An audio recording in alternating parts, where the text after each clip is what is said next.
साथियों नमस्कार, मैं हरिश्चंद्र बर्णवाल इस वीडियो में आप सभी का स्वागत करता हूं। दोस्तों, ये वीडियो शर्मिष्ठा पनोली नाम के एक सोशल मीडिया इन्फ्लुएंसर पर बनाने को विवश हुआ हूं। वैसे तो दोस्तों शर्मिष्ठा पर वीडियो बनाने का मेरा कोई इरादा नहीं था, सच कह रहा हूं मैं, और इसीलिए मैंने इस मुद्दे को छुआ तक नहीं। लेकिन आज इसकी जरूरत पड़ी है दोस्तों, क्योंकि शर्मिष्ठा के मामले में कई सारे आयाम हैं और उन आयामों की चर्चा करना बहुत ज़रूरी है। देखिए, अगर सच कहूं दोस्तों, मैं ईमानदारी से ये बात कह रहा हूं कि शर्मिष्ठा का कुछ वीडियो तो मैंने भी देखा, मुझे अच्छा नहीं लगा दोस्तों। देखिए, अपनी बात कहने का एक हिसाब होता है। आप किसी की आलोचना कीजिए, लेकिन आपको इस बात की मर्यादा रखनी होगी कि आपकी भाषा कैसी है। आपकी भाषा तो संयमित होनी ही चाहिए। और दूसरी बात, किसी दूसरे धर्म के बारे में अनाप शनाप बोलकर कोई फायदा नहीं है। खास करके इस देश में तो आप अगर बोलते हैं तो मैं तो हाथ जोड़कर निवेदन करता हूं, किसी भी इकोसिस्टम के व्यक्ति हो, आप दो चीज का हमेशा पालन कीजिए। और मैं भी करता हूं दोस्तों। देख लीजिए, मैंने जब से वीडियो बनाना शुरू किया, मैंने इस बात को बड़े गहराई से ध्यान में रखना शुरू किया कि भाषा मर्यादित होनी चाहिए और एक बात को सही सिद्ध करने के लिए दूसरे के साथ गाली गलौज करना उपयुक्त नहीं है। लेकिन ये तो खैर अपनी बात है दोस्तों। आज क्यों शर्मिष्ठा पर वीडियो बनाने की जरूरत पड़ी है? शर्मिष्ठा के मामले ने दोस्तों कई सारी नई चीजें, कई सारे नए पहलू को सामने लाकर रख दिया है। ये देश बड़ा विचित्र है दोस्तों। इस बात को कहने में मुझे कोई गुरेज नहीं है कि यहां एक व्यक्ति के साथ कोई दूसरा कानून लागू होता है और उसी तरह के मामले में दूसरे व्यक्ति के साथ दूसरा कानून लागू हो जाता है। और ये तो सिर्फ भारत की बात नहीं है, बंगाल के अंदर भी चले जाइए। जो ममता की सरकार शर्मिष्ठा को गिरफ्तार करने के लिए 1000 किलोमीटर से भी अधिक की यात्रा करती है, बंगाल की पुलिस उसे अपने बंगाल में जो चीजें हो रही होती हैं वो दिखाई नहीं देती हैं। अब तो इस एंगल में कोलकाता हाईकोर्ट भी जुड़ गया है दोस्तों। उसने एक बड़ा फैसला किया है, उस फैसले की जानकारी दूंगा और ये भी बताऊंगा कि शर्मिष्ठा के मामले में जैसे ही हेमंत बिस्व शर्मा की एंट्री होती है, आप जानते हैं जो आरोप लगाने वाला शख्स है वजाहत खान, वो भागा भागा फिर रहा है। अब उसको बंगाल में भी डर लग रहा है, बंगाल के अपने घर में भी वो सहमा हुआ है, वो डरा हुआ है। अब सवाल ये है कि भाई आपने बड़ा अच्छा काम किया, आपने शर्मिष्ठा के खिलाफ आरोप लगाया, अच्छा किया, लेकिन आपका खुद का जो घर है वो कितना दागदार है ये भी तो देखा होता। और आज की कहानी दोस्तों इसी पर है। मैं निवेदन करता हूं कि शर्मिष्ठा के मामले में भले आप मेरी तरह उसको समर्थन ना दें उसकी भाषा को लेकर के, लेकिन जो दोहरा रवैया उसके साथ अपनाया गया है उसके बारे में आप जरूर कमेंट करके अपनी बात रखिएगा, मैं निवेदन करता हूं। और साथ ही दोस्तों, जैसा मैंने आप सभी से वादा किया था, एक नया गीत HB मेलोडी पर अपलोड किया है। राष्ट्रीय स्वयंसेवक संघ के 100 साल पूरे होने पर यह गीत तैयार किया है दोस्तों। ये गीत मैंने खुद लिखा है और खुद गुनगुनाया है। मैं निवेदन करता हूं कि इसको ज़रूर सुनिएगा, बताइएगा आप RSS के साथ हो ना हो, लेकिन मैं मानता हूं दोस्तों कि भारत की सांस्कृतिक यात्रा में राष्ट्रीय स्वयंसेवक संघ का एक बड़ा योगदान है। उस योगदान को हमें भी सैल्यूट करना चाहिए और इसीलिए ये गीत तैयार किया है। ज़रूर सुनिएगा। जय घोष मैंने पिंड भी कर दिया है, देखिएगा, बताइएगा कैसा लगा। मैं आपके प्रत्येक कमेंट का जवाब दूंगा। अब आइए दोस्तों शर्मिष्ठा की बात करते हैं। शर्मिष्ठा पनोली, कोलकाता हाईकोर्ट ने दोस्तों उसे जमानत दे दी है, अंतरिम जमानत। पुणे की सिर्फ 22 साल की लॉ स्टूडेंट है, लेकिन सोशल मीडिया इन्फ्लुएंसर है। कोलकाता हाईकोर्ट ने जमानत तो दी, लेकिन सशर्त जमानत दी है दोस्तों। 10,000 रुपये की राशि और सुरक्षा बॉन्ड पर जमानत दी गई है, लेकिन साथ ही साथ कोलकाता हाईकोर्ट ने एक बड़ा काम किया है, क्योंकि शर्मिष्ठा के खिलाफ जिस तरीके से सोशल मीडिया पर जान से मारने की धमकी दी जा रही है, गंदी गंदी गालियां दी जा रही है, जिस तरीके से शर्मिष्ठा के खिलाफ एक अभियान चलाया गया है, उसे ध्यान में रखते हुए कोलकाता हाईकोर्ट ने कहा कि आप उसको सुरक्षा भी प्रदान कीजिए। तो ये तो मतलब सराहनीय कदम है दोस्तों, इस बात को तो मानना चाहिए। लेकिन कोलकाता हाईकोर्ट ने कई शर्तें लगाई हैं, मैं ज़रा उन शर्तों के बारे में आपको बताना चाहता हूं। कोर्ट ने शर्मिष्ठा के देश छोड़ने पर पूरी तरह से रोक लगा दी है और यह कहा है कि चीफ जुडिशियल मजिस्ट्रेट की अनुमति के बिना वो देश के बाहर नहीं जा सकती है। अदालत ने 10,000 रुपये की जमानत राशि जमा करने की भी बात कही है, लेकिन साथ ही हाईकोर्ट ने एक बड़ी टिप्पणी की है और मैं चाहता हूं कि हम सभी को उस पर गौर फरमाना चाहिए। दोस्तों, कोई भी सोशल मीडिया इन्फ्लुएंसर हो, आजकल जानते हैं मित्रों, एक बहुत बड़ी टेंडेंसी क्या है, जो युवा वर्ग है वो बहुत तेजी में है। उसे लगता है कि बस एकदम से नाम कमा लेना है, पैसे कमा लेने हैं, और इस वजह से वो गलत रास्ते पर चल पड़ते हैं। शायद मुझे ऐसा लगता है कि शर्मिष्ठा ने भी यही काम किया होगा। और हाईकोर्ट ने क्या कहा, मैं आपको बताता हूं। हाईकोर्ट ने कहा है कि किसी भी व्यक्ति को ऐसी टिप्पणी करते समय सावधानी बरतनी चाहिए, क्योंकि हमारे देश में विभिन्न समुदाय, जाति और धर्म के लोग एक साथ रहते हैं। कोर्ट ने तय किया है कि शर्मिष्ठा पनोली के खिलाफ कोलकाता के गार्डन रीच थाने में दर्ज केस को मुख्य मामला माना जाएगा, क्योंकि यह पहले दर्ज किया गया था। उनके खिलाफ दर्ज अन्य सभी मामलों की कार्यवाही बंद हो जाएगी।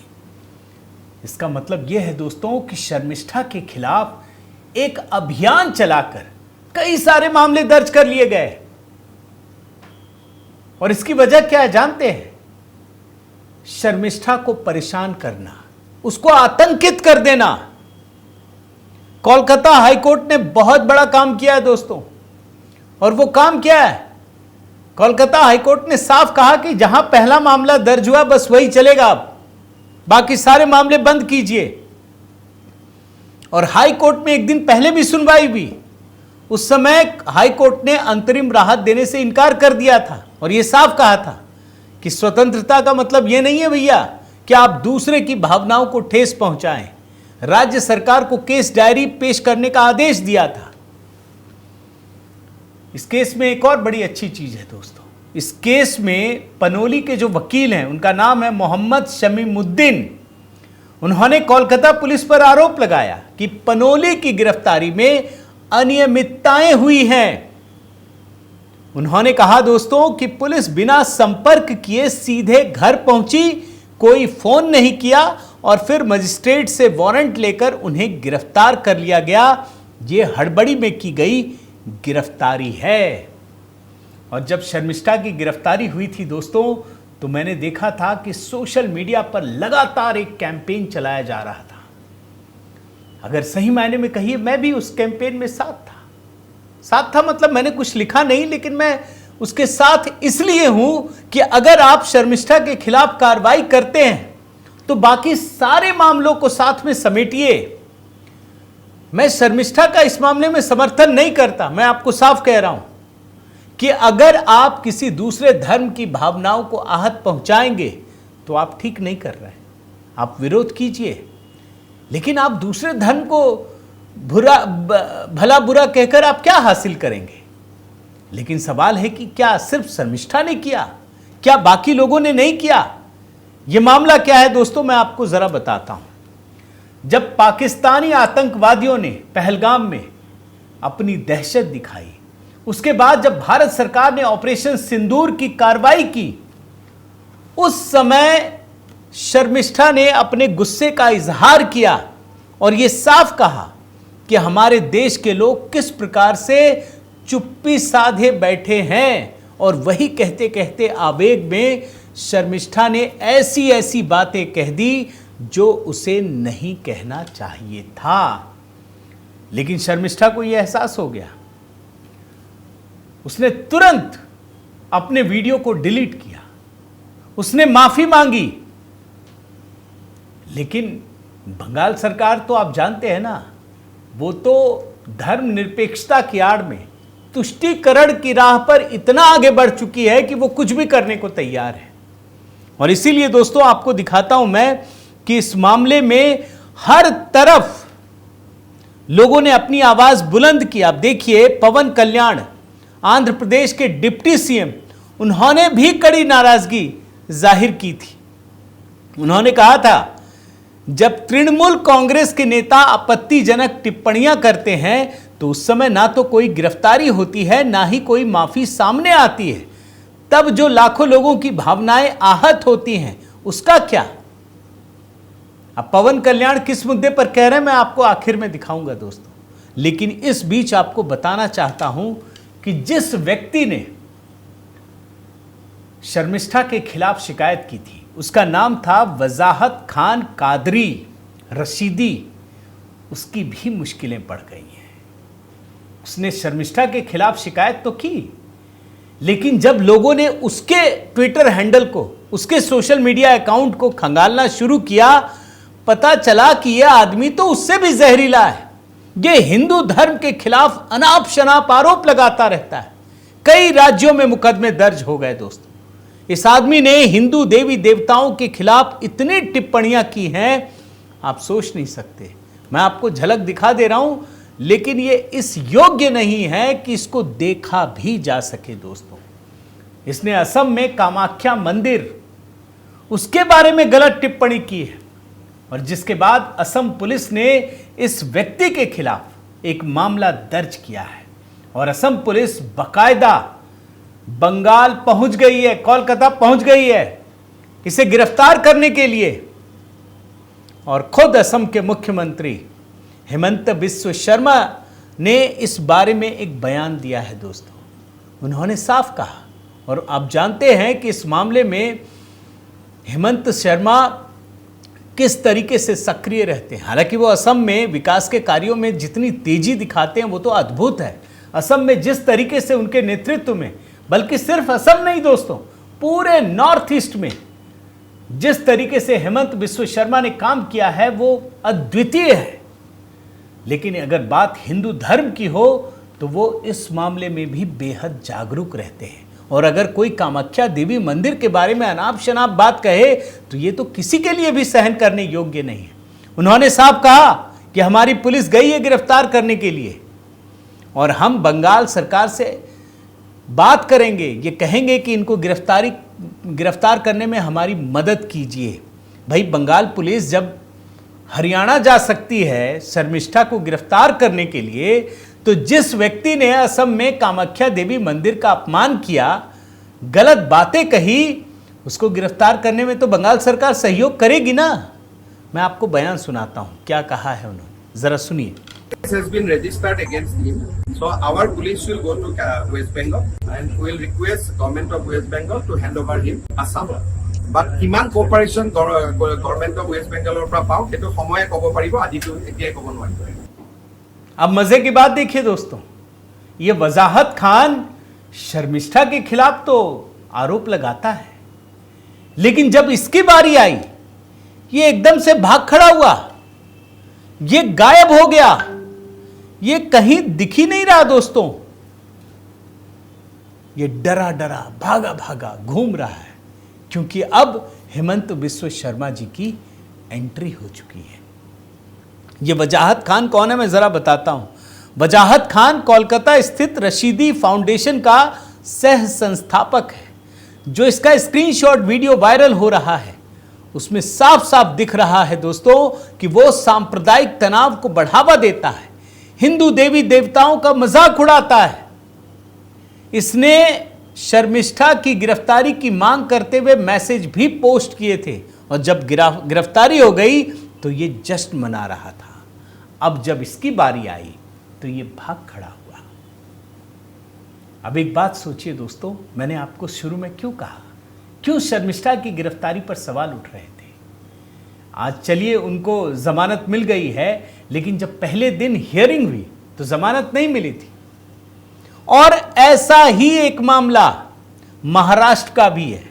वहां पर एक लड़की 19 साल की इंजीनियरिंग छात्रा खाजिदा शेख ने सोशल मीडिया पर ऑपरेशन सिंदूर को लेकर आपत्तिजनक बातें लिखी।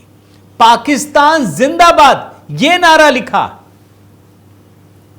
तुरंत ये मामला हाई कोर्ट में पहुंचा और हाई कोर्ट ने तुरंत सख्ती दिखाई, बोला इसको गिरफ्तारी से तुरंत छोड़ो, इसको अगर इस कॉलेज से सस्पेंड किया गया है तो तुरंत वापस लो।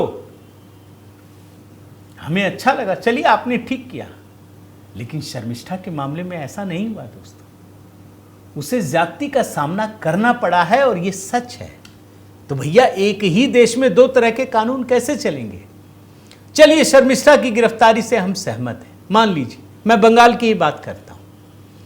तो बंगाल में ही टीएमसी के दो बड़े बड़े नेता, अब देखिए महुआ मोइत्रा सांसद हैं अभी, सायोनी घोष, किस तरीके से इन्होंने हिंदू देवी देवताओं का मजाक उड़ाया।